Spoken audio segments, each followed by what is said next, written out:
दर्शकवृन्द आज हामी यहाँ एक्वेरियम अफ क्यानाडामा छौँ आज सन्दीप सरसँग। उहाँ चाहिँ मेरो प्रोफेसर पनि हुनुहुन्छ पुरानो। यो चाहिँ ब्युटिफुल भ्यू छ क्यानाडा डाउनटाउनको। भित्र प्रवेश गरिसके पछाडि हामी टिकटको लागि लाइनमा बस्यौँ। लकिली त्यो दिन चाहिँ स्नो डे थियो र हामीलाई 50% डिस्काउन्ट पनि मिल्यो। तपाईहरु पनि जाँदै हुनुहुन्छ भने स्नो डेमा जानुभयो भने 50% डिस्काउन्ट अवश्य मिल्नेछ।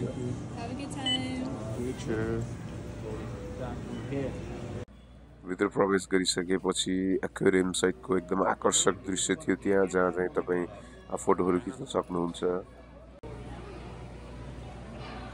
एकदम मनोरम दृश्य थियो त्यहाँ, मान्छेहरुको भिडभाड पनि।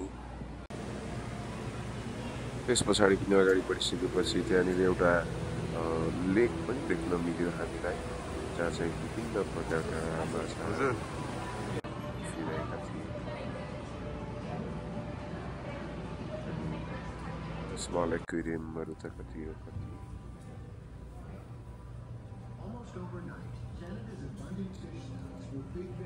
निकै नै आकर्षक दृश्यहरू।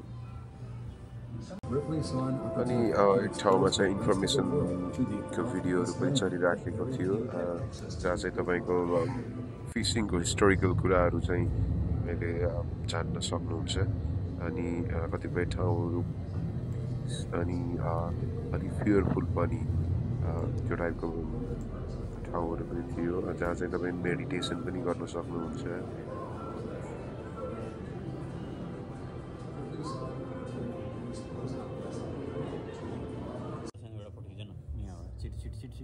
तपाईले ठुला ठुला माछाहरू नजिकैबाट निहाल्न सक्नुहुन्छ त्यहाँनिर।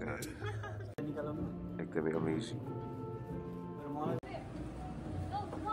अनि केही समयको घुमाइ पश्चात हामी एउटा सार्क केजमा पुग्यौँ, जहाँ चाहिँ तपाईँ केजभित्र प्रवेश गरेर सार्कहरूसँग नजिकैबाट चाहिँ हेर्न अनुभव गर्न सक्नुहुन्छ। ल साथीहरु, हामी अब यो केजभित्र प्रवेश गर्दैछौँ।